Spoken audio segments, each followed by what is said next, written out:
Coffee ಕಳ್ಳತನ ಆರೋಪಿಗಳ ಸೆರೆ 2 ಕಾರು ವಶ.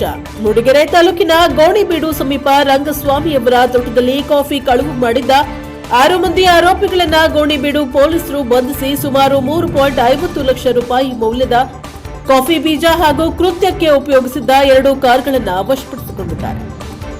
ಆರೋಪಿಗಳಾದ ಕೌಶಿಕ್, ಭರತ್, ನಾಗರಾಜು, ಪ್ರಶಾಂತ್, ಶಿಶಿರ, ಶಂಕರ್, ಮಾನು ಬಂಧಿತರು. ರಂಗಸ್ವಾಮಿ ಅವರ ತೋಟದಲ್ಲಿ ಕಳೆದ ಮೇ ತಿಂಗಳಲ್ಲಿ ಗೋಡಾನು ಬೀಗ ಮುರಿದು ಅರೇಬಿಕಾ ಪಾರ್ಚ್ಮೆಂಟ್ ಕಾಫಿಯ 10 ಮೂಟೆ ಕಳವು ಮಾಡಲಾಗಿತ್ತು. ಕಳೆದ ನವೆಂಬರ್ನಲ್ಲಿ 18 ಮೂಟೆ ಅರೇಬಿಕಾ ಚೆರಿ ಕಾಫಿ ಕಳ್ಳತನವಾಗಿತ್ತು. ಈ ಬಗ್ಗೆ ಗೋಣಿಬೀಡು ಠಾಣೆಯಲ್ಲಿ ಪ್ರಕರಣ ದಾಖಲಾಗಿತ್ತು.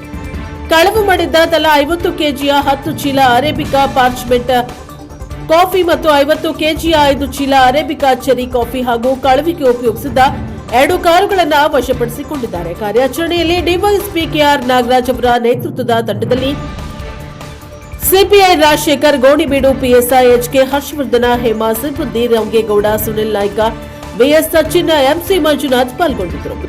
ಬ್ಯೂರೋ ರಿಪೋರ್ಟ್ ಪ್ರಕಾಶ್ ಬಗ್ಗೆ, ಎನ್ಕೆ ಟಿವಿ 4 ಮೂಡಿಗೆರೆ.